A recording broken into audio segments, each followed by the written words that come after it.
Votre attention s'il vous plaît. Cet élément est en ligne là. Contactez-nous pour savoir s'il est aussi disponible en la langue de votre préférence. Veuillez aussi noter qu'il est en audio uniquement, dépourvu de ce fait d'image originaire. christequality.com. Les cieux sont à la portée de votre main, juste par un simple clic de la souris. Évangileéternel.com, le site de l'Évangile éternel. À présent, nous vous convions à suivre la rubrique Questions, réponses et partage. Retrouvez ici les réponses profondes et claires des ministres de Dieu à vos questions particulières qui vous troublent. Elle est présentée aujourd'hui par L'homme de Dieu, le prophète Médard Kiala, ministre de l'Évangile éternel. tous les enseignements du prophète Médard Kiala sont disponibles sur christequality.com/médardkiala.html. Bonne édification au nom de notre commun Seigneur et Dieu Jésus-Christ. Amen. Que le Seigneur Jésus-Christ appelle moko na moko. Tozozwa texte na biso d'abord mokolo lelo. Entre-temps, toko soulever na kati na koloba ba texte nyonso sito utilisé par la grâce de Dieu. Lolenge nzamba koyeba kosunga biso. Tozwi 1 Roi chapitre 3.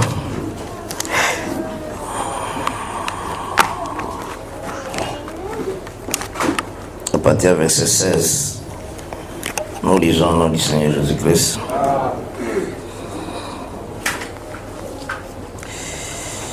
Alors, 2 femmes prostituées vinrent chez le roi et se présentèrent devant lui. L'une des femmes dit: Pardon, mon Seigneur, moi et cette femme, nous demeurions dans la même maison. Et j'ai accouché près d'elle dans la maison. 3 jours après, cette femme a aussi accouché. Nous habitions ensemble. Aucun étranger n'était avec nous dans la maison. Il n'y avait que nous deux. Le fils de cette femme est mort pendant la nuit parce qu'elle était couchée sur lui. Elle s'est levée au milieu de la nuit. Elle a pris mon fils à mes côtés, tandis que la servante dormait. Ta servante dormait. Et elle l'a couché dans son sein. Et son fils, qui était mort, elle l'a couché dans mon sein. Le matin, je me suis levé pour allaiter mon fils. Et voici, il était mort.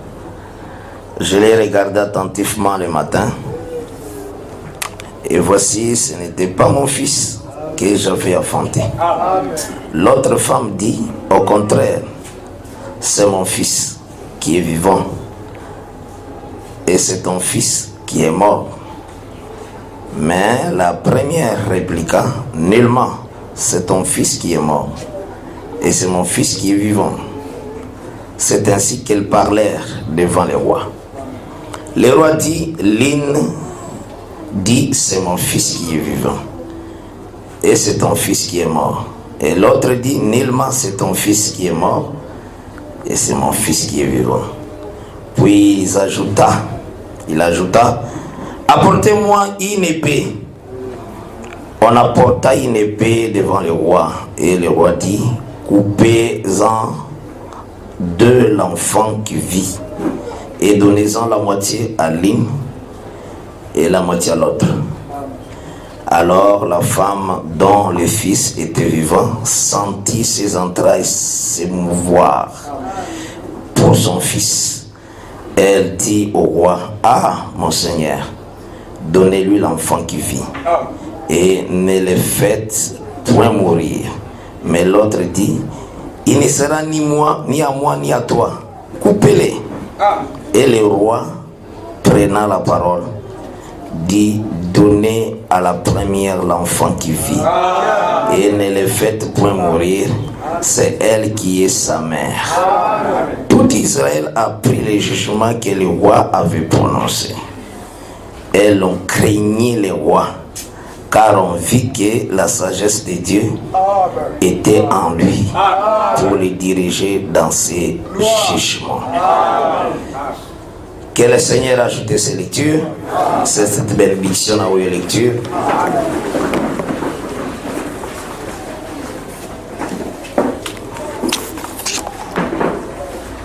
Par la grâce de Dieu, nous d'abord kotalisa mobimba d'abord il y a l'olingi totamboli dans la semaine et baki kebatebele bazareki na semaine mais il faut faire effort au participer à la culte. C'est très important la culte et koyeba kosunga yo makasi. Notre thème est de travailler sur les saisons dans une année de grâce. C'est ça notre enseignement. Nakati na koloba na biso total sa ekenzamba zalaka fidèle na maloba na ye. La fidélité du Seigneur est ça que l'homme peut être infidèle mais l'Éternel est toujours fidèle. Alors, dans Romains 3, l'incrédulité de l'homme n'anéantira jamais la fidélité de Dieu. Ce que Dieu a annoncé et s'accomplissa quand Mobimba yango. Parmi Makamboya annoncé, Tozwaki Genèse 8, verset 20.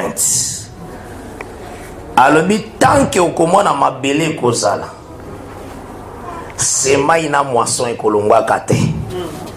Eza makambo ya lobaki été na hiver ekolongwaka te, chaleur na froid ekolongwaka te tant que mabele eza. C'est ce galoba là tozwaki yango na Genèse chapitre 8 au verset 20. Maintenant totambolaki na kati na koloba na biso que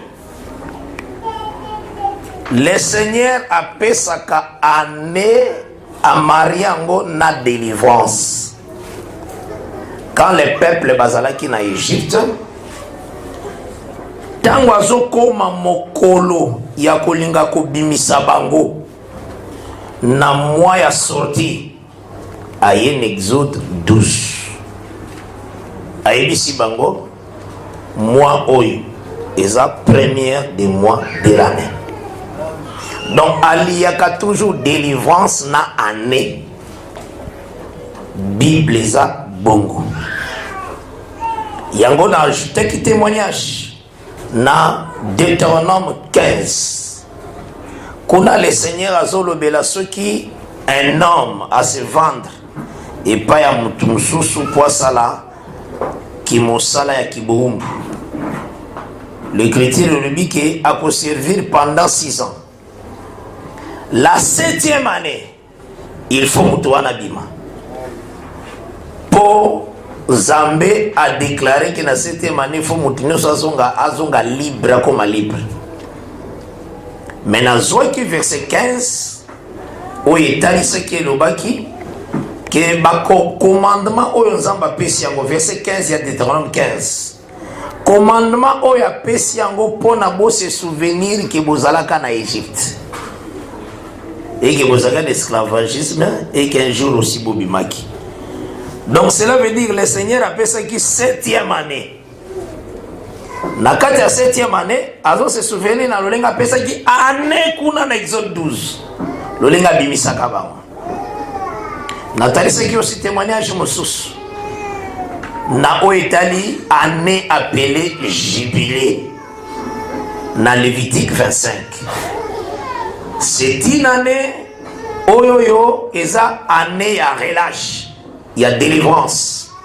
moto nyonso atekaki champ na ye, moto nyonso amitekaki aussi 50e année ezaka aussi année ya relâche ya kozonga na héritage soko perdre toujours l'année.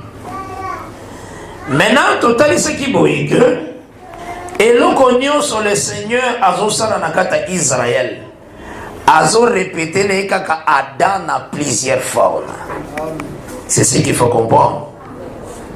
Ndena kati na yango totambolaki tozwaki un témoignage d'abord pona kotalisa ke nani yango esengeli abima na boumbu, nani yango akangamaki na boumbu, et to répondaki tozwaki 2 Rois chapitre 4 kuna tomoni l'homme oyoyo akufaki na atikaki nyongo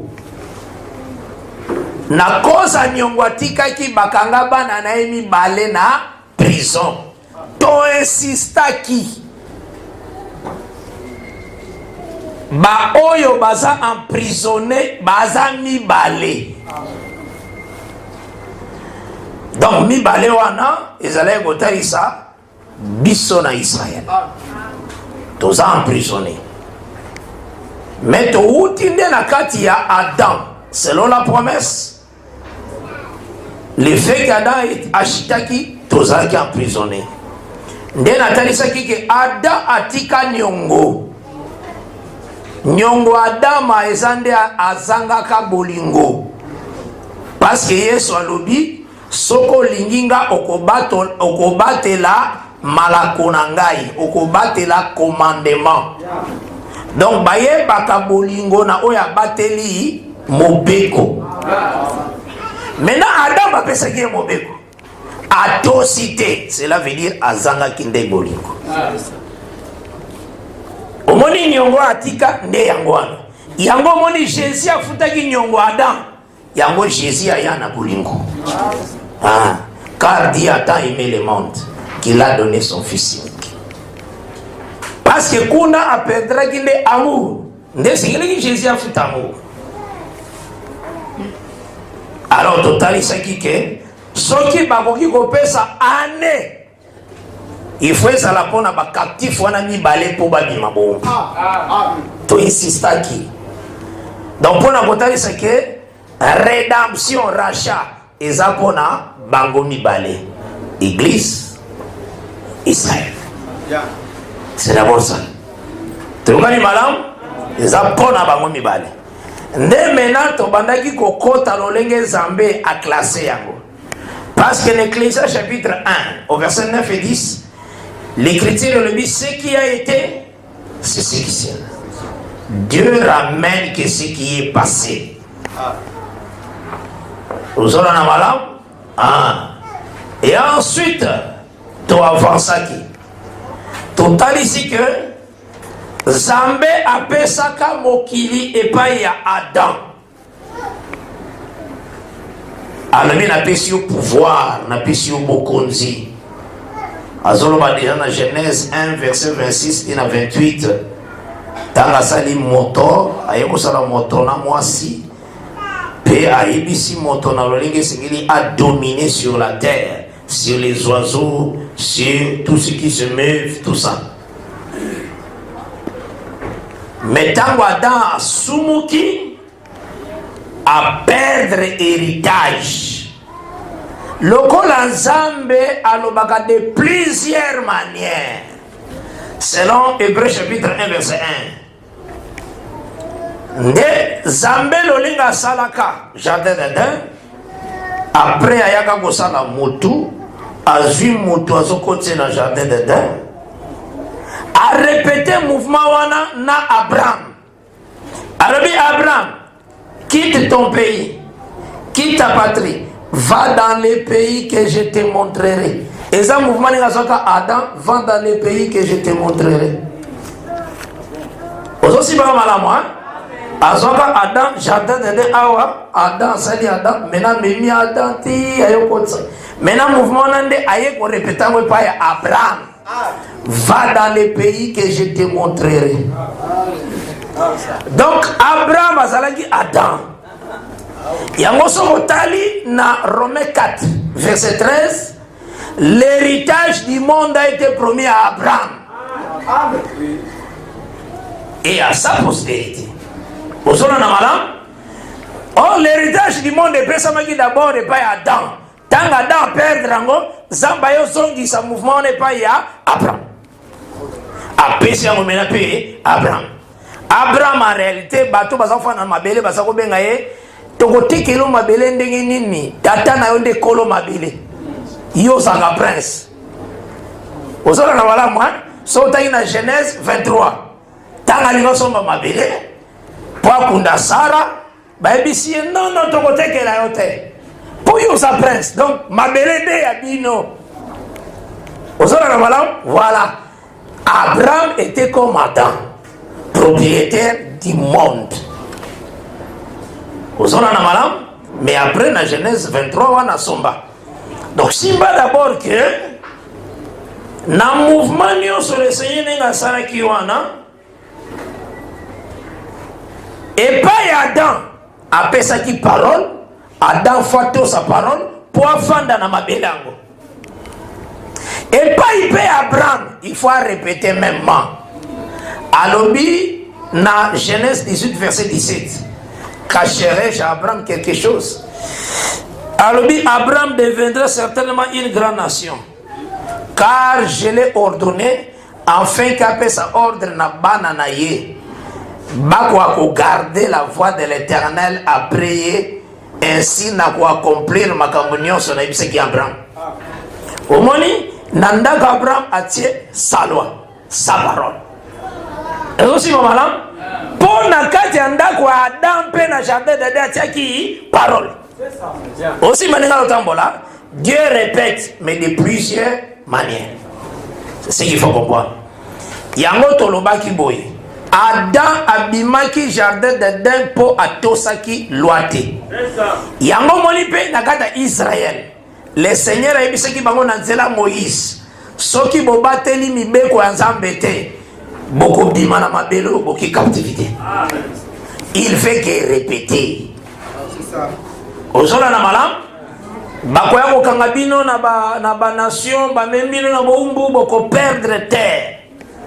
Ce sont des langages ezalaki na Bible. Biloko nyonso wana Israël abikela ki yango pona kotale ça tout simplement. Répétition d'Adam. Maintenant, totambola qui na ligne wana pona tozwa ministère ya frère Nabiso Jérémie. Tozwa ki Jérémie chapitre 1 au verset 10. Kuna tomona ki le Seigneur a bengi Jérémie na musala alobi atindi ye po a extirper l'arbre. Donc a pikola nzete. Et puis, atindi epe pour allo nanzete wa pikolaki. Apesi 2 portions dans le ministère. Maintenant, il faut comprendre. Nzete ni Jérémie fois pikola. Là, tokendaki na psaume 80, na verset 9. Kuna balobi, l'Éternel avait arraché en Égypte un arbre. Zambé monga pikola quand c'était en Égypte. Aïe a chassé ma nation. A chassé ma nation à l'air à Josué. Et puis a planté un zété naïe. Ah, au moins un zété le baki, Jérémie mena picola. Un zété il a planté. Un zété c'est la ville, c'est Israël. Vous avez un malam. Donc au picola un zété, et autres ça. Israël, il faut la promesse à que Babylone na captivité. Mouvement wana, il faut y que bataille nyonso, ba prophète nyonso, misala basala ezaki bilemboka ya Jésus-Christ. Yango il faut tant to tangi Jérémie, il faut tout monde à Jésus. Nde yango tozo comprendre, Nzambe a comparaka mabele. Oyo apesaki Abraham na royaume, na repos, na parole. Ozona na malam a comparé na parole. Maintenant Jésus-Christ aye na Matthieu chapitre 21. À partir du verset 33, tina 43. Ayebisi Israël, parabole ya vigneron. Alobi, tina suka na yango, a posé bango question. Na lolenge bato ba pesa ki bango vin ba ko eko boko la vin te ba ko battre la vin te. Bango moko ba pesa ki Jésus-Christ.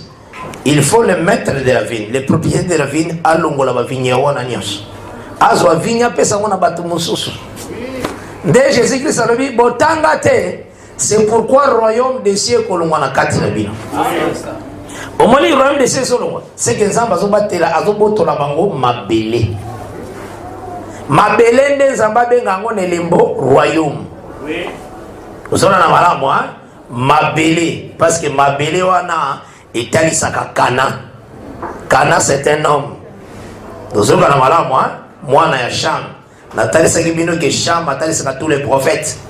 Parce que Cham nda mona ka ilungu isa na kata chambre annoncé par ma frère. Parce que c'est le prophète qui voit ce qui est dans les secrets. Azolo bango libanda. Osona na malamu.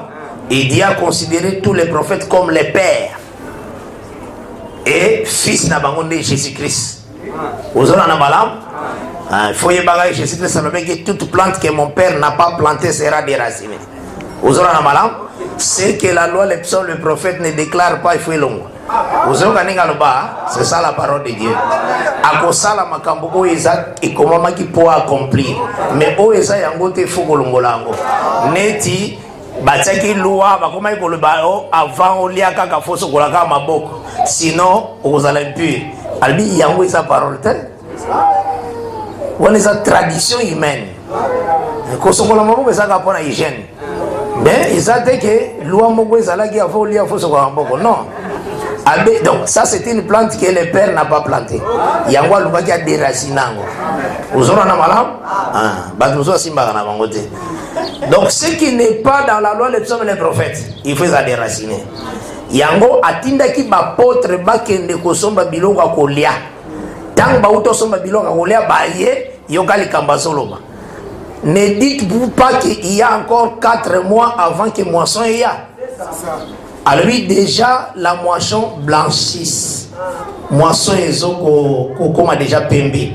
La moisson est ça déjà. Alors lui maintenant na ba pierre. Je vous ai envoyé moissonner. C'est ça.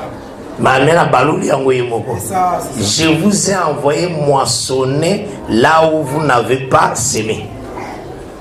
Son autant de Bible, tant que je sais autant de disciples. Disciples, mon côté, tikala ko bisale la bilangana e ala kate. Oui, ma compagnie. Disciples, tant que bisale la bilangana e. Disciples, nous sommes au côté kana bilanga ya bat. Etalisaka nini? Etalisaka ke apostola ekoya na litea na yango moko te ekozwaka na kati ya ba prophète. Ekozwaka na kati ya ba Psaume, na kati ya ba Daniel, na kati ya ba Joël. Po na vie ya Jésus-Christ ndenge azalaki na ba disciple. Tomoni disciple moko ta misaleli bilanga na ye ti ekoli ya bando buka ezaka te. Baza kotambola kaka ensemble, ba moni bilanga, bakoti bazui déjà bilango mutu mususu alona verset tozana ngoka yangwana yango etalisaka ke enseignement ba apôtre et balana na ba prophète donc ba prophète balona kuna nde sekeli kozwa la parole osona na malam okoki jamais kozwa la parole en dehors ya la loi des psaumes et les prophètes oyo koyana ngo wane kozala trouble la plante que le père n'a pas semé il faut la déraciner. Donc c'est que tous ceux qui le saisir na kotambola Jésus-Christ dans Matthieu 21 wana na verset 43 alors dit c'est pourquoi le royaume vous sera enlevé. Le royaume c'est la parole. Le royaume c'est le fils. Ozona na wala cette terre là ezalaki na kombo ya mwana moko bazobenga Kana. Aza mutu. Aza mwana ya Cham mutu. Nde yende bapesaki la Bible ezalaki kozala mabele za kozwa kombo nde ya mutu. Ozona na malamu hein? Donc mabele za kotalisa nde mwana moko boy. Aussi malamu. Donc mabele wana ezaki elembo ya fils. Oyo ezotalisa royaume. Est-ce aussi malamu? Maintenant qu'est-ce qui se passe? Le Seigneur a longoli royaume na kati na bango.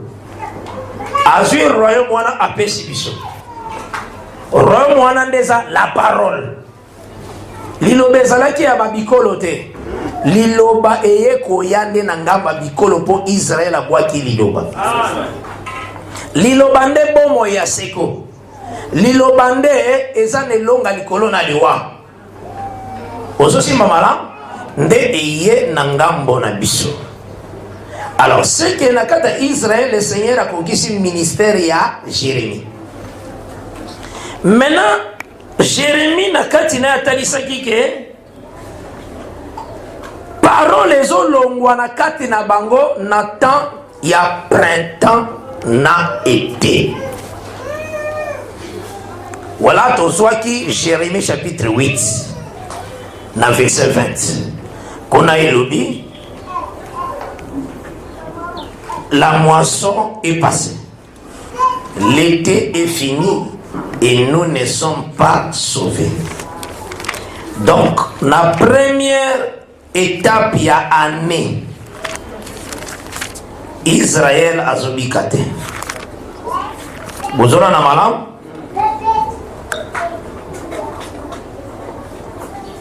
Jérémie 8 au verset 20, je lis au nom de Jésus-Christ. La moisson est passée, l'été est fini et nous ne sommes pas sauvés. Aussi mi madame. Donc année bandaka na printemps. Tango printemps ezali printemps ezalaka na 3 mois na kati. Été ezalaka na 3 mois na kati. Automne ezalaka na 3 mois na kati. Hiver ezalaka na 3 mois na kati. Ezali année 12 mois. Ça va? Mais Genèse 8, 20 et bengi printemps, été, neti été. Et sangisi automne, hiver, neti hiver. Et tangaka été na hiver. Ça va? Maintenant, talaboy. Na printemps, ne pas que salema. Babomaka anio. Dieu ramène que ce qui est passé. Donc, tant que Jésus-Christ a koufi. Cela veut dire qu'Oufanaye, il faut inaugurer année, Kobanda année. Aux autres, parce que les sacrifices de l'agneau, ils font la année. Toi aussi, maman. Mais tant année, bandaka par rapport à printemps, moisson et yakakobanda directement. Moisson en réalité, et bandaka moisson d'orge, après qu'il y ait une moisson de blé. Frère Kiala, pensez à moisson na ezoko tapani te na otiko ebiso Jean 4 atindaki ba disciple ba kene ko moissonner. Donc tant que te yaka to kendaka nde ko moissonner. Donc tozomona ba bilanga ba livre nyonso ya ba prophète eza ba bilanga. Mais na tant te ya nde tozokota na ba bilanga wana tozo moissonner. Nde moisson ezaka période soki pas que leki moisson et bandi. Effectivement, tout le monde a moisson so banda ko banda acte de temps ba Pierre ba bandi côté. Tout moni Pierre akena bilanga Joël, akobuka na bilanga Joël. Parce que lobi tant ba mona ke ba tout balongwe basanga. Pierre lobi non isa malansanga te. Ezali troisième heure du jour. Likambo zo salema awa ezali kambo oyo prophète Joël anonsaki. Donc Pierre a uti ko buka na bilanga ya Joël. Pour faire comprendre le bateau d'ité. Vous avez la Pierre a l'obagi que place y a téléminde accomplissement il kamba Joël té. Alors il faut que kuna nanda. Kuna bazako parler en langue. Bazako prophétiser, bazako bamakamabité mabato. Mais Pierre place à télémaki verset l'obaka. Pierre a télémaki avec les 11. Donc, parler à Pierre, c'est que bana mibali, bana basité. Na chambre haute bazalaki 120. Ça va? Soki kaka balobaki, Pierre s'est mis debout avec les 119. Ici, les Seigneurs qui sert Maria comme à ta pasteur église. Mais balobaki était que Pierre avec 119. Pierre tant tellement qui a tellement avec les 11. Donc chiffre 12 de tellement qui d'enseignement. Ça va? Balobi Pierre avec les 12, les 11. Maintenant, place il y a tellement qui. Kuna ezaneti selon le langage à Pierre. Kuna ezaneti 108 personnes. 108 personnes. Maintenant, zoyebisa ba oyo bayaki kolobaki bameli masanga. Ndalobi te eza masanga te. Oyo bozoka kuna nde accomplissement ya Joël. Bozoka nini? Par la langue, prophétie, ezolobaka mamitema na bino. Wana nde accomplissement Joël. Oyo te, oyo eza Pierre avec les 11. Est-ce que vous comprenez madame? Wana nde. Wana bozoka kuna nde balobaki vos fils et vos filles prophétiseront. Wana oya ngawa te. Oya vos fils et vos filles. Eza ou eza na simananga. Ngaya wana telemi avec les 11. Atu ba comprendre l'écriture wana te. Kun soko su version na netali sa ke moi sa côté ya te. Ya solo. Ya solo. Ya ngonde ta sa moi sa côté ya te ka nenga lobi wana. Po zoloba awa ngana telemi avec les 11 na zoloba. Maintenant ba oyo wana kuna ndezala basi na bana mibali. Nde alobi wana kuna nde accomplissement Joël oyo te. Qui m'a compris na bango te? Ba wana nde accomplissement Joël. Wana nde balobaki vos fils et vos filles prophétiseront. Kuna nde. Dakata 108. Osomana mutatanga kama mona kate. C'est écrit comme ça. Pierre a tellement avec les 11. Actes chapitre 2.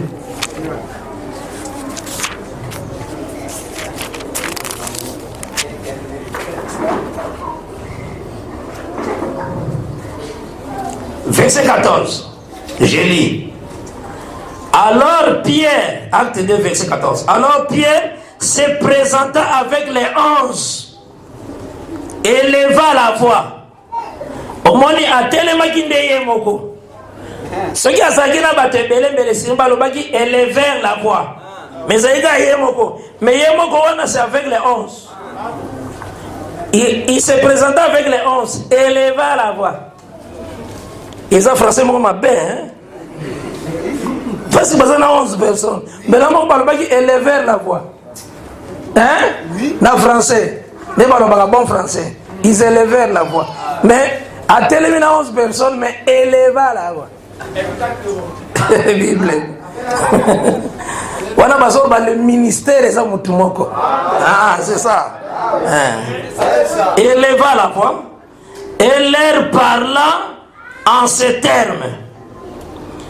Hommes juifs, et vous tous qui séjournez à Jérusalem, sachez ceci et prêtez l'oreille à mes paroles. Ces gens ne sont pas ivres. Donc, ces gens. On a ça avec les 11. Ces gens ne sont pas ivres. Il faut que tu aies la Bible bien.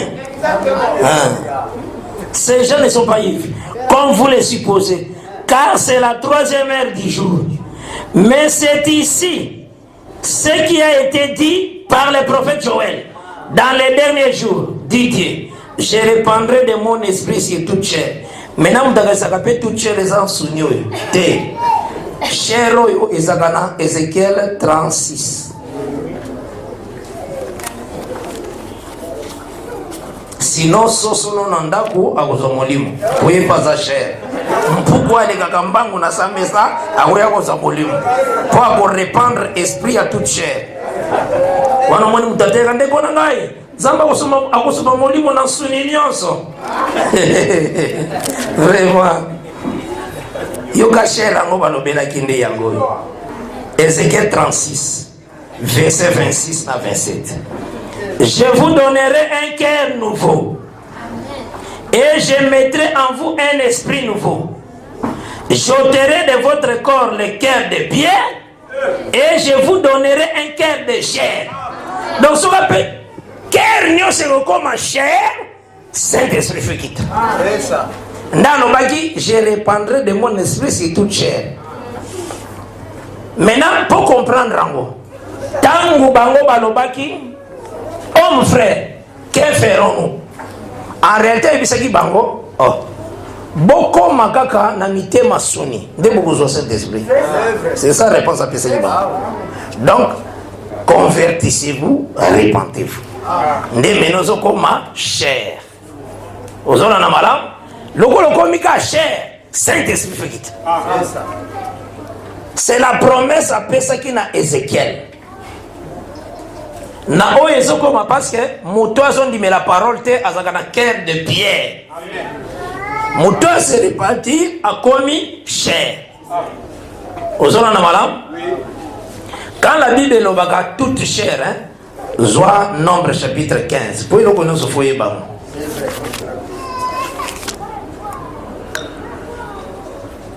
Ce qui va le dire toute chair.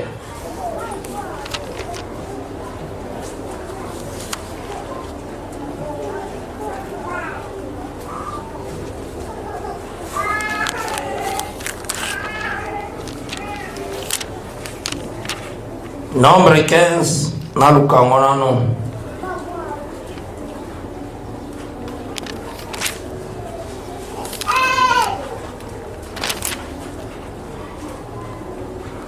Nombre 18, verset 15. Nombre 18, verset 15.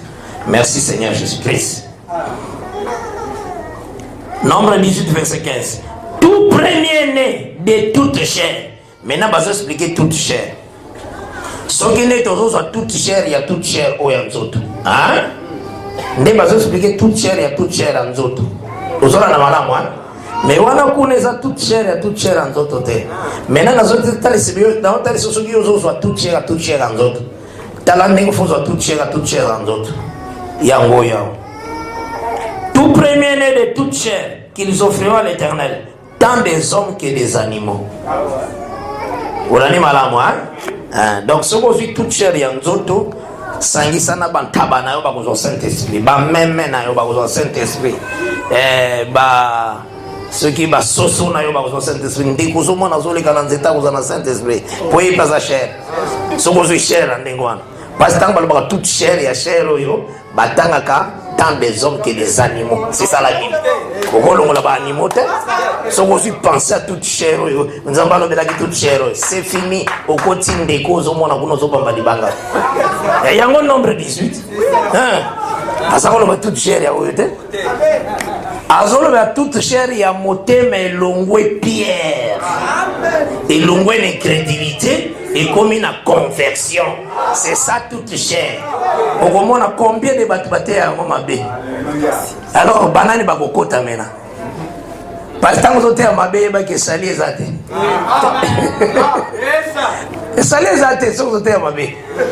Vous êtes à madame, bando si on est dans l'église ignos, battez le toute chair gak, devoir à mouké, au moins qui va ôter à Mabé. Mabé gak. Alors, un peu de levain fait lever toute la pâte. Est-ce que vous avez madame? Donc, c'est que, wana natali sika tout simplement que Pierre a kota qui na bilanga ya Joël. Donc, c'est ce qu'on appelle moisson.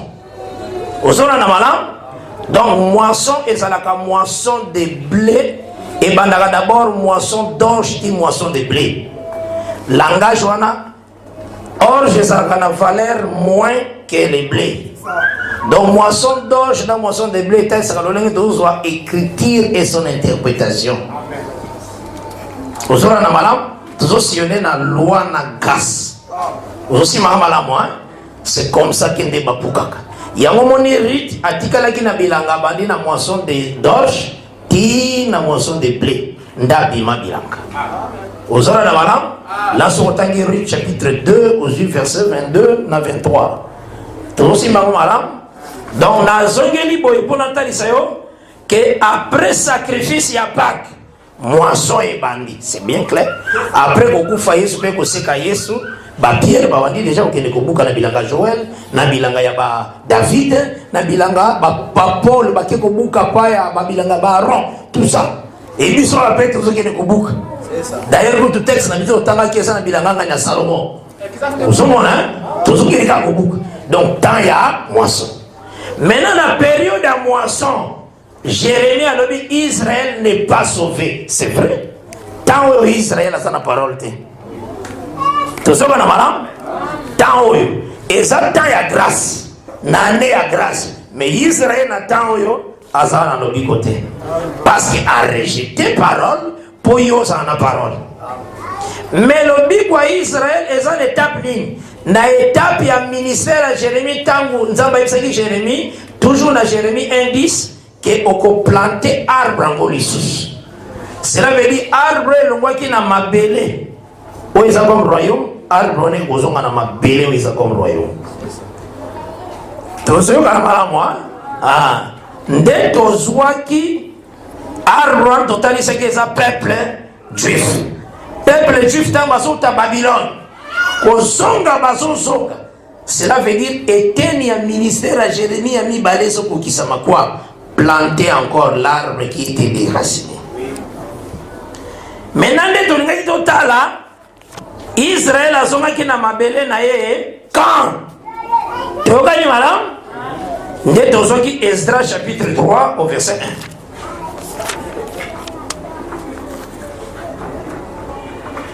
1. Nous lisons au nom de Jésus-Christ. Le 7e mois arriva et les enfants d'Israël étaient dans leur ville. Voilà. Or, 7e mois, ils ont déjà mois à automne. Vous avez la madame? Vous pouvez faire un tableau. C'est pour la osara, vous avez un tableau mingi. Vous pouvez faire un tableau mingi, frère. Vous pouvez faire un tableau.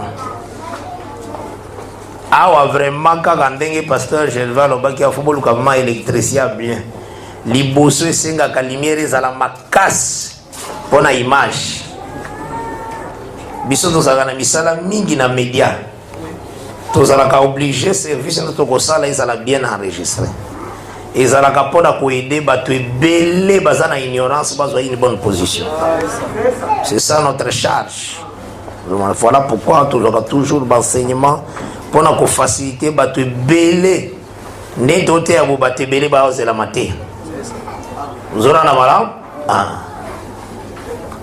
Donc souci na bisonde yango to ninga vraiment que ba condition nyon sur la malade. Pour esunga quand même bandeko baza musika. Yoza awawa. Mais bandeko baza ebele baope baza musika baleki biso na nombre baza na besoin parole.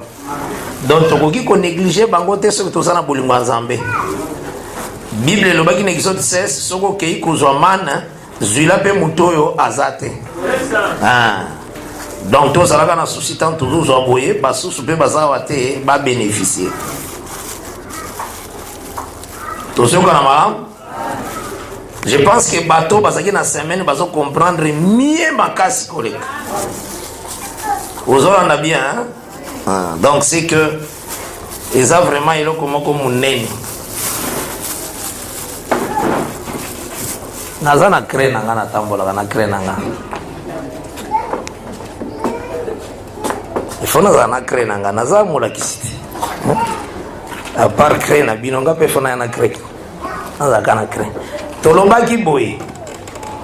Tant tozi Jérémie 9, Jérémie 8, verset 20. On a déjà Jérémie à l'objet. La moisson est finie. L'été peut s'y. Nous ne sommes pas sauvés. Ozona na malam. Otozi neti année. Année awa tozo banda année na printemps. Après été et été awa eza automne et puis hiver. Toujours na malam. Sorta ba pluie ezaka pluie du printemps. La mvula ezalaka ya printemps ou abenga arrière saison. Mvula mususu ezalaka ya première saison na automne. Première saison. Toujours na malamu hein. Donc nakati ane ezalaka na bamvula mibale. Yango nde natalisaki bino ke bamvula wana ebombaka ezalaka na kati ya nuée, na kati ya nuage, et nuage wana eza na deux nuages. Nde nayebisaki bino ke nuage nde ezalaka voiture ya mokonzi azalaka likolo. Zambé a se déplacé dans le nuage. Mais dans ma belle, roi se déplace dans âne. Là, on appelle ça qui 2 Samuel chapitre 16, verset 1 à 2. Aux yeux aussi, Juge chapitre 10, autant que verset 3 à verset 4. Donc, âne et ensemble, comme on a dit, nuée. ou bien nuage. Ça va. Yango moni, nuage les akanamvula, et puis étal ici biso surtout que tangu Israël asumukaki Zambe akanga vula. Tozoka na malam akanga kiango. Est-ce possible malam? Nazwaki témoignage na l'ère ya Ézéchiel. Ézéchiel Zamba kanga ki munoko pour Israël asumukaki. Or Ézéchiel aza elembo ya Nzambe. Maloba oyo azobimisira di maloba ya Nzambe, Zamba komparaka maloba na ye na mvula. Tozoka na malam? C'est ça la parole du Seigneur. Yango akomisaka Ézéchiel baba. Totanga ona Ézéchiel 3 na semaine. Monoko Ézéchiel ekangamaka na 5e année na bango captivité. Et kofungwama na 12e année. Wana eza na Ézéchiel 33 verset 21 à 22. Nde monoko ne fungwama. Monoko ne kangama 7 ans. Etali sakanini, ezelembo nini? Parce que Nzamba atalisaka peuple d'Israël n'était Adam. Tant le peuple d'Israël a sumuki, Ézéchiel azaneti elembo ya Nzambe akangi mvula. Donc il est que tangu Adam sumukaki likolo ekangama. C'est ça, sens nango yango wana. Au moins tangu Ézéchiel Nzamba kangi munoko na ye. Au moins Ézéchiel ça peut passer pas prophétie. Osamwana malobi Ézéchiel 33 monoko nanga zakia ko kangema. Donc ezo talisa atako banda Adam kweyaki Nzamba tindi Babel, atindi ba Enoch, ba Noé, ba Moïse, ba bazote yate nyonso wana Zambe akangaki nekaka vula. On comprend ça nango? Azo expliquer mon akata libota Israël akangi munoko Ézéchiel, mais Ézéchiel azo pesa ba message. Mais Ézéchiel a lui que monoko nanga zakia ko kangama. Donc azota ça le lenge Zamba bomba parole, abattre la parole pour na chute ya Adam. Yango moni natali saki bino boye. Nié ya printemps. Yango des autres ça comme grâce. Donc grâce ya loi. Ça va? Nié ya automne et tali ça kaneti loi. Tozoka na malam. Les deux nié oyo Zamba utilisa kayango. Hein? Et ça lokola omoni Abraham azalaki na bana mibale. Liloba Nzambe lobi azaki na bana mibale. Bazotanga na Genèse 25 te. Totanga na ndenge Galates 4 lobi à partir du verset 17 tina verset à partir du verset 21 tina verset 27. Donc il est ici que Abraham il des fils. Moko na femme esclave, mususu na femme libre. Vous avez la malam. Donc batangi ba femme wana balobi ce sont des alliances. Baza allégorique donc baza bilembo. Or ba femme wana ezalaki Sarah Nagar. Or toyebi ke mobali ni nakendaki pa ya Agar ezakaka Abraham. Mobali ni nakendaki pa ya Sarah ezakaka Abraham. Donc elikolo bake baniye oyo kaka yenda kumbakango. Tosi mamalamu hein. Mais na ngambo ya Agar a présentango elemboneti Moïse. Nda sala Moïse Nzambe lokola ye. Donc ça la Nzambe nda sakuna. Yepe Nzambe na ngambo koto. Osoka malam. Maintenant moi tanga sala ki ko ya kwa sala l'œuvre de la croix. Et c'est là katali sake ndenge nazo ya bona sala musala croix. Nazo fongola ba anu anapona voulait descendre na église. Yango avant à côté à Jérusalem. Atindi bakende kofongola 2 ans. 2 ans on les akayona ngate. Atindi bafongola 2 ans. Bayela yango. Soko kena Luc ba présenter que atinda ki bazwa kaka an moko bayela ye. Ozona na malam? Ando yo mutu amatate. En réalité ayende na grâce. An moko. Mais avant ça la gande ngwana te faut azala accompagner na loi. Donc asala kalikambo selon ce qui est prescrit par le père. Yango akomatande na an moko mais an muso soit accompagné vide. Ozona na malam? La loi et les prophètes parlent de moi. mais na yeli bino grâce. Ba anu wana balobi ke anu wana mutu amatela ngo atambala moko te. Anu wana moyeza langa na yo eyate. Po biso masumu esakana na biso fort. Bozola na malamu Satan matela biso. Mais après aye kangoli biso na maboka Satana ye moko amati. Eza différent na anu wana. Oh Jésus amata mutu amata nanu te. Moyen pe anu wana ezala biso eyate. Voilà. Ozola na malamu ezalaki lié pona nini? Pona kotaisa lolenge Nzambe arretenaki pluie. Pona chute ya Adam. Arretenaki yango donc aliyaka yango. Maintenant il faut ordonner fungwama. Po etalisa ke yenda azoya na bénédiction ya mai. Parce que l'obéi oya obéisaka yenda yaka na mai. Ozona na malam, si tu obéis, je te donnerai la pluie de la première et la pluie de l'arrière-saison. C'est comme ça que l'écriture est solo. Ozona na malam. Maintenant, Jérémie a lobby que tanionso ya moisson bango Israël babi kite. Oui, c'est vrai. Taya moisson eza o biso to sa elo. Israël azali banda ya ndako Nzambe. Amen. Mais Israël a kozonga tani. Tozui Esdras chapitre 3. Tomoni l'Esdras 3. Israël, na verset 1, Israël zongi na 7e mois.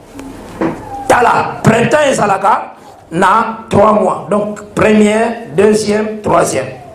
Été et salaka na 3 mois. 4e, 5e, 6e. Automne et salaka na 3 mois. 7e, 8e, 9e. Hiver et salaka na 3 mois. 10e, 11e, 12e. Année Syrie. Ozona na malam? Mais Israël a besoin de mboka quand? Na 7e mois. Ozona na benane ke sali Dieu ramène qu'est-ce qui est passé. Tant azozonga na mboka loi ya fête na Lévitique 23 et lobaka boye na 7e mois, il faut vous célébrer fête à trompette. Fête à expiation. Après fête à tabernacle goya kolanda sima. Donc ezane ba fête yo ndeza na ngambo na ngamba kota automne.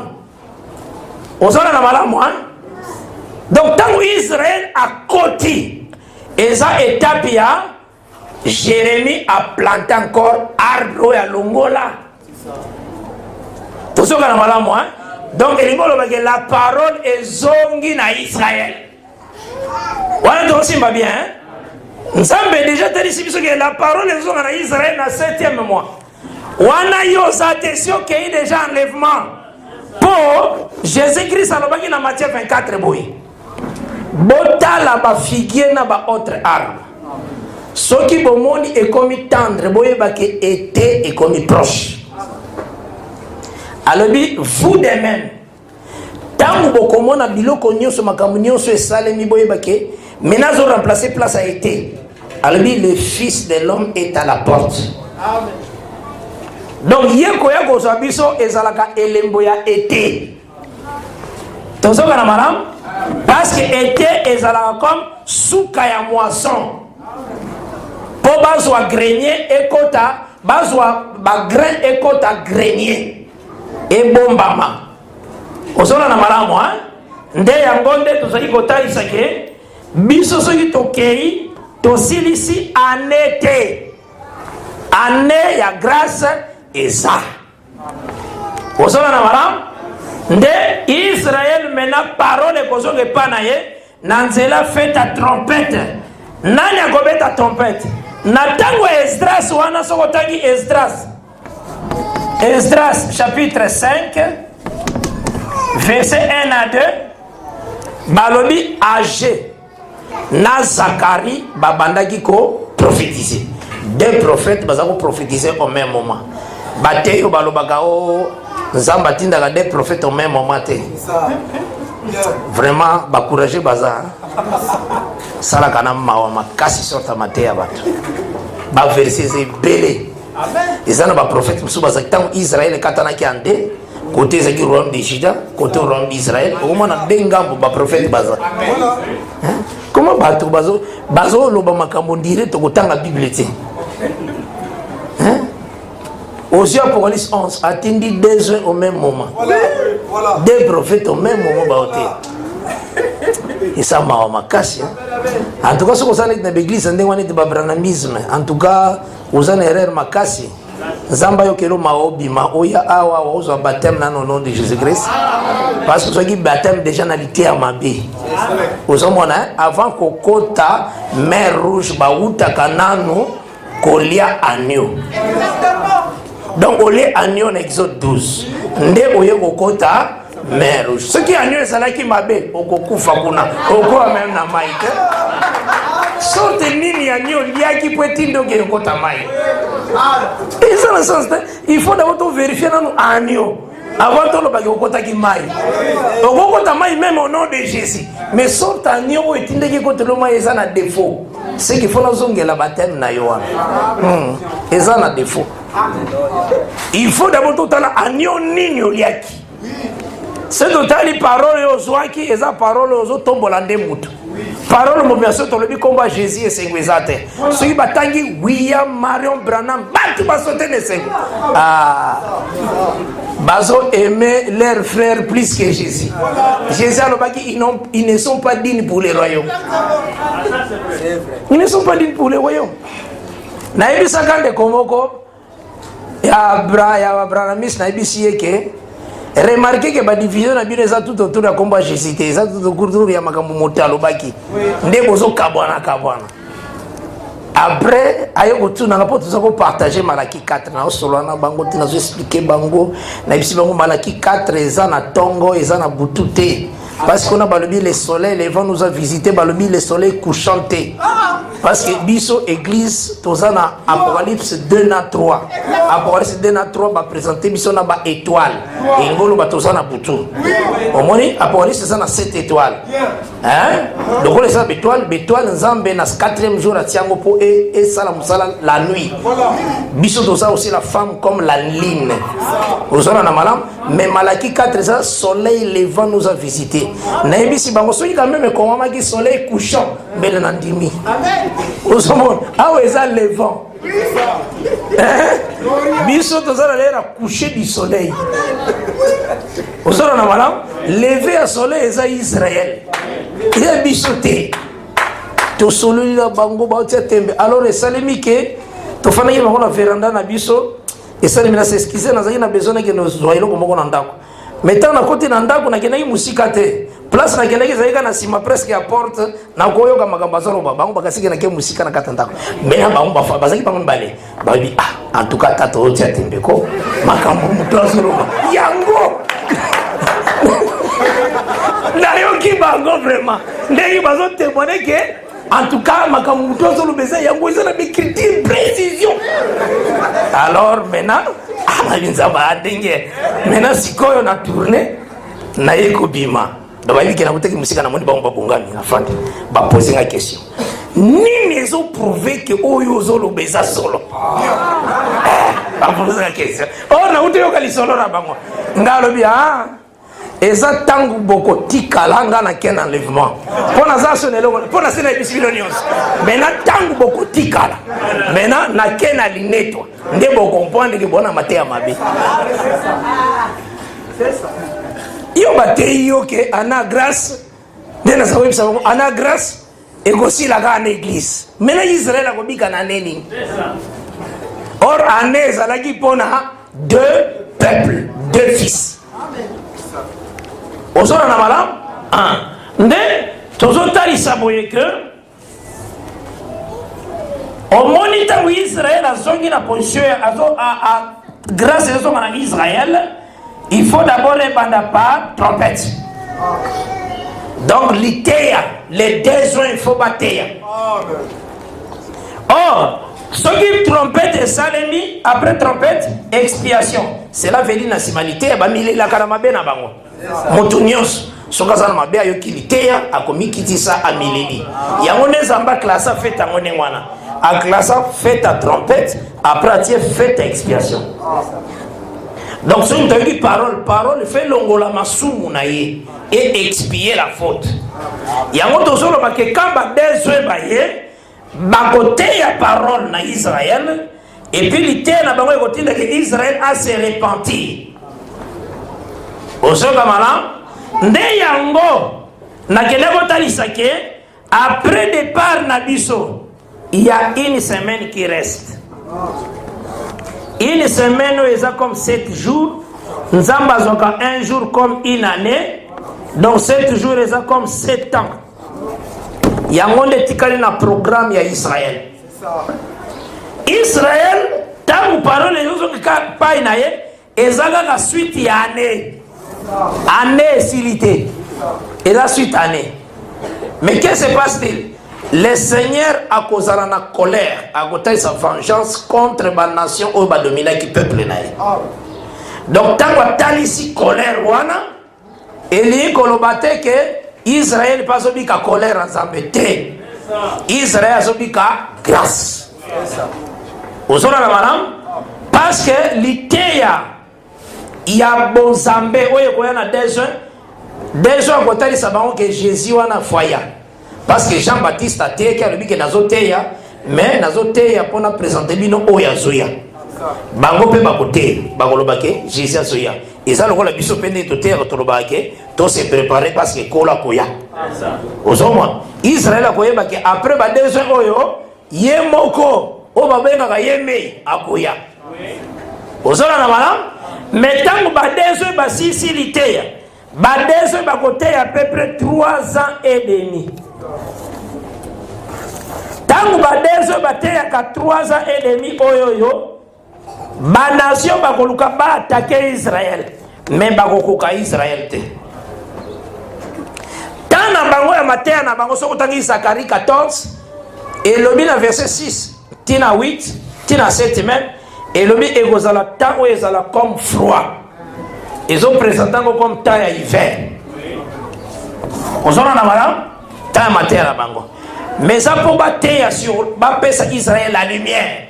Parce que les deux œufs sont comme des chandeliers. Les chandeliers sont la lumière. Israël a ça molili. Il faut des chandeliers pour éclairer. Vous avez donc tant que vous avez six côtés, na katikati ya semaine, donc na 3 ans et demi, bakoboba bango na la bête. Tant que la bête, Israël a kokota na fausse adoration na deuxième 3 ans et demi. Na l'ère à deuxième 3 ans et demi, on a Israël a kokota na fausse adoration. Nde na talisaki bino ke l'ennemi de akoya ko dominer Israël. L'ennemi a déjà na police 12 azalaki ko attaquer Israël, azako attaquer la femme nandenge ya fleuve. Ozona na maram fleuve on était sa nation ba roi de la terre. Nzamba présente kabango aussi comme un fleuve. Yango moni Ésaïe 59 eloba l'ennemi viendra comme un fleuve. Pour nous comprendre rango okei na Ésaïe 8. Nzamba lobi ako permettre que fleuve moko eya ko inonder Israël. Fleuve wana kombo nango roi d'Assyrie et sa gloire. Osomona ba nation tango bazoya Nzamba compara bango lokola bibale moko makasi ezoya. Ezo simba malam. Dayango mena l'air ba dezwe bazali. Ba dezwe ba kolonga fleuve wana. Yango moni na Proverbe 12 elobaka bouche ezo mela mai wana. Tozoka na malam? Komela mai ou bien kolia etalisaka kolonga. Ozona na malam? Au moins Jean-Baptiste abotamaki na ndako ya sacrificateur. Mais akene na Nzamba azolia mabanki. Faut faire très attention. Jean azolia mabanki, azolia na miel. Mais en réalité na mabele boye Jean tikala kolia te.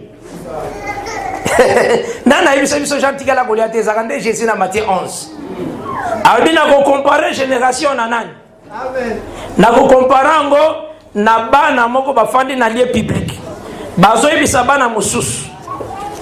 Tobeti ba filimbi me bobini te.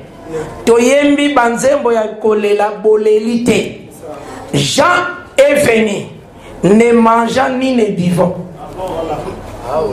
Jean tikala Jésus le Jean liaté vine mo bana mabele yende Jésus alia, c'est ça la Bible. Donc mouvement za kotia wana na monoko oneza prophétique. Azalaika angène frère na biso Jean. Ozana bana mutalia na mabele pa melande Jésus. Hein, c'est tout un enseignement le quoi. Ozana na bana, mais il faut comprendre que Juge chapitre 6 autant à partir du verset 5 qui est verset 7, bah comparera aussi l'armée comme des sauterelles. L'armée ennemie comme des sauterelles. Alors qu'on lit à sauterelles, et ça compte à dire que ce qu'on dit parole na sauteya, to kolonga ba ennemi ba romain. Yango Jean-Baptiste ça ngolo belaba. Mais ba comprenate parce que ba sauterelles ba nyoko la kanzete makasi. Sauterelles Sauterelle moko eliaka écorce. Sauterelle mususu eliaka ba feuille. Musu atakaka ba fruit. Oso na malamu et ça va différentes sortes de sauterelle.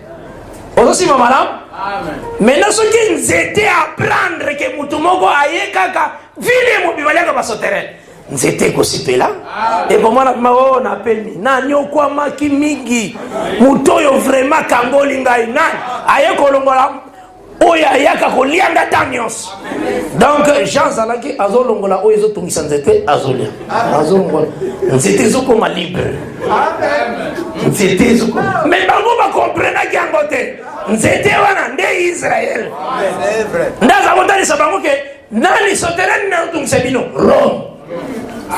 Pour Rome longwa, il faut que bon dimanche enseignement dans autre. Et c'est lui qui s'en sortit de ce bango. Mais bango va rejeter Jean. Moi je ne peux pas comprendre parce que l'enseignement des gens chez Jésus-Christ. On s'en a malade? Ah, c'est ce qu'il expliquait. Maintenant yango va répéter le mouvement à Apollos 12 parce que Jean avait l'esprit d'Élie. C'est même esprit d'Élie et Koya. Au monde les deux soins. Bangonio sont mis balé basan esprit d'Élie. Bangonio sont mis balé basan esprit à Moïse. Bible le dit hein. Bible le dit bona. Apôtre 11. Balbi ils ont le pouvoir de fermer le ciel pendant leur ministère, leur enseignement. Balbi te que l'un des a. Et lui que l'un des a. Mais balbi ils ont. Exactement. Donc bangomi balé baza Eli. Et comment mi en français mais mutamona raconter. Et ça en français. Mutamona raconter. Balobi ils ont. Balobi c'est que l'un d'eux a le pouvoir de fermer le ciel. Pour son moko kakande Eli. Te bangomi balé Eli. Amen. C'est vrai. Bangomi balé Moïse. C'est ça la Bible. Donc l'ité à Apollos 11 et ça des bongo. Amen. Ozora na malam bango mi balé Eli. Aussi malam bango mi balé Moïse. Aussi ba so ozo tanyango mwana to tanyango su sika mozako tangango mingi mozo comprendre ngote. Mozako tangango depuis longtemps. Mais les lots tanyango lisusu. C'est pourquoi tu remarques la parole de Dieu à la seconde lecture. Au tanga dit mais tanga lisusu. Ozora na malamu hein. Ah. Donc c'est que maïo ezaki ko attaquer la femme. Tangu bouche kolongwa maï wana na deuxième moitié et ko inonder Jérusalem. Donc les nations, la bête et les nations, les rois de la terre vont dominer Israël. Mais Nathan 144 000 à Kobo et adoration là-bas. 144 000 à Otika dans la position parole. La bête à Kobo 144 000. Nanga Baba nation, la bête à Kobo ma vierge folle. mais tozana na lecture à Israël. Donc c'est que Nathaniel Soana, la bête a dominé toute la terre entière. Parce que règne à bête, na Aporis 13, il dit que la bête a règne à 42 mois. Donc 42 mois, ça a 3 ans et demi. C'est au tangi. Une année, ça a 12 mois. 12 mois 3 fois. Donc ça a 3 ans.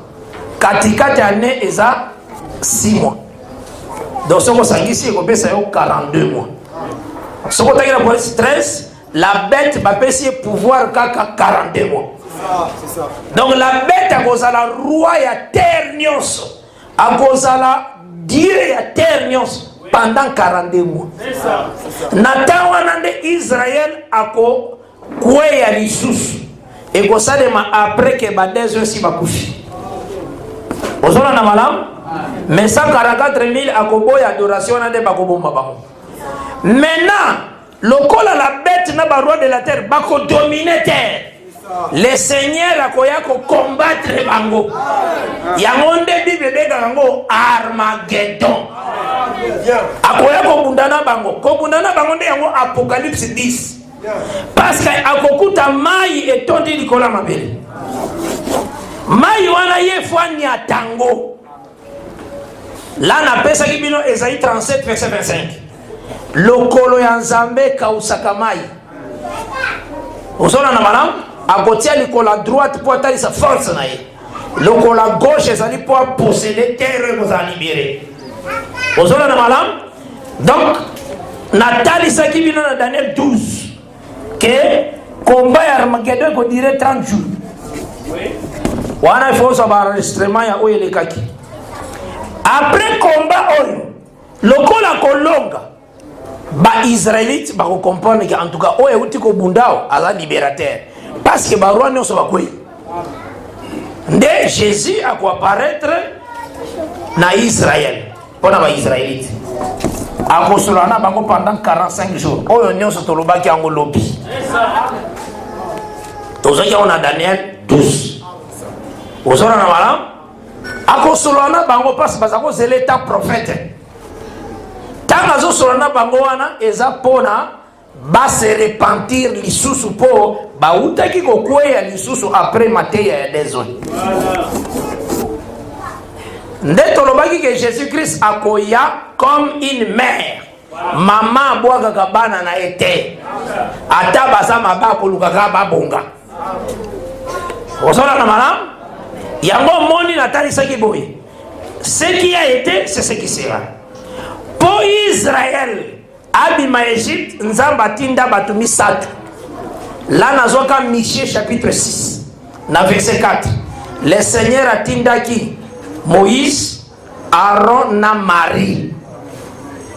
A tinda 3 envoyés. Moïse na Aaron basaka ombre les deux. Il y a Moïse na Élie. Na Apocalypse 11. Ça va? Et aussi, Marie maintenant, attends, Jésus-Christ. Agoya comme une mère pour ayamba Israël à côté qui sous la carte sélection. Ozona na malam. Et c'est ce que c'est que nous comprendre. Donc, l'union, ces années, tu n'as tambolika pour comprendre que na semaine, aux alakites, si tu n'as pas bandalité à l'élo. Merci. L'union, c'est le tambol les alliés, absence na yo. Donc, les années, tu n'as récupéré yo. Vous avez la malam? Donc, on a sali la récupération. Pose à la quitter. Vous avez c'est bien, hein? Alors, les lots Tangaki, 1 roi chapitre 3. Dans le livre 1 roi chapitre 3, Tozomo Nalikambo, il y a des prostituées. Vraiment, et comment mi ke ba bandumba. Bible se confirmé lo kundima ke za bongo. Baza bandumba. Bazaki des prostituées. Mais bafanda kana bango ndako moko. Oyebi ke culture na bango ane salaka nongo même awa pe izanango. Bazaka na mwanda kuna bango bafutelaka, bafanda kana bango ensemble. Bango na bango kaka. Donc euti tikuna ezalaki wana bazalaki na bango na kata ndako bango mibale. Mosusu alobi ke a part biso mibale mutu mosusu azalaki te. Amen. Fumo na ndaka balangage eza wana kaka bango mibale na ndako moko. A part bango mibale mosusu azate. Alors ye oyo ya liboso wana abotaki. Tanga boti mwana oyo ye asali 3 jours. Ozona na malamu? Tangu mwana ne asali 3 jours nde muninga na ye wana aboti lisusu. Bana bakomi mibale na ndako mais moko aza na avance à 3 jours. Ozona ndenge ezali? Maintenant na bano baza mibale na ndako elo ni tozo remarquer lisolo ko bande bandi tiyo kene kosuka mwana moko akufaka te. Bakoki ko déplacer et pas maman mosusu pe bakozongisaka ye pa maman mosusu ya akufaka te. Mais mwana mosusu akufaka. Ozoka na lisolo za et puis lisusu tozo remarquer ni tozo yene ko remarquer que balala kipongi eza ba élément. La Bible Zaganzamba Lobaka, l'Éternel m'a révélé ses paroles en ces mots, en ces termes. Ce qui est bon, c'est terme de Dieu. Et si, donc mon vous allez presser, il y a n'importe quoi. Tout ce monde d'abord, moi na 3 jours avant. Nde mususu aye.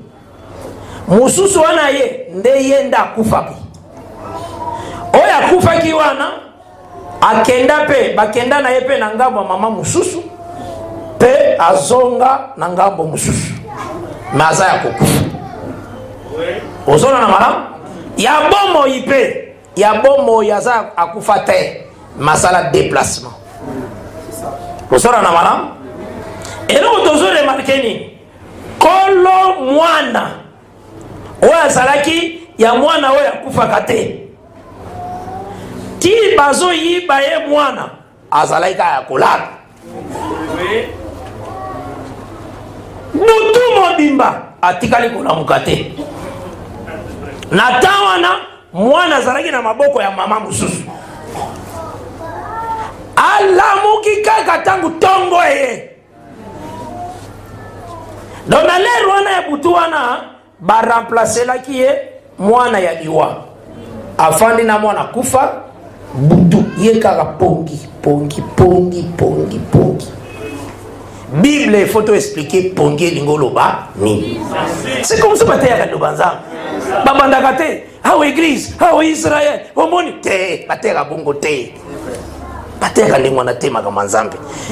Lombaka ba mo oyo eza na kati tina nini nzamba tiaki yango. C'est ça l'idée. Hein? Loba ba terme oyo nzamba tie na kati. Tangu tongo etani ba mama nyonso mibale bazotala bazaki ensemble. Oya lobi mwana oyo tselinga awa yaza kufa yangate ya lobi wana ya yo ngande mwana ya bomoi. Ozona na mala ti yo koma liboso ya roi. Tane komi liboso ya roi nde roi atali bango ke bazaki na dispute. Na kata dispute wana sekeleka zo solution est par l'épée. Mopanga nde tango yango etelemi eye kopesa eyano. Tango yango etelemaki en réalité mwana esekelaki azonga epai ya kolo na yango. Nde mabele mobimba wana balobi Salomon est très sage. La sagesse de Salomon a été louée. Maintenant il faut comprendre. Wana totangi kaka lokola abe. Ndenga yekola na séminaire. Bomo ezate. Totangi kaka ndenga yokola na grand séminaire. Ndenge mutakoza na protestant atangi. Ndenga ni kwazokoza na catholique atangi. Nde mutakoza la mutamayele atangi. Bomo yate. Bomo inde la pensée. Paul a dit qui a connu la pensée de l'Éternel, à qui la parole de Dieu a été révélée. Et donc Paul a dit Yangwana. Nana yeba qui pensée. Bon Moïse babena abomba ngona ta pensée. Ndena yebisa kibino bamakamu nous otanga la Bible ko e bandaka nango ka répétaka nango ka d'abord Adam. Ozona na malam ndaku wana c'est Adam. Ozosi malam. Maintenant pourquoi m'a présenter basi ba prostituée? Oui, un seul a péché et toute la terre est kota qui na lisum. Donc ma belle mobimbe qui na kata lisum. Et tant na kata lisum, c'est qu'il faut présenter mon combat prostituée. Toi aussi maman, bazara bo ba prostituée.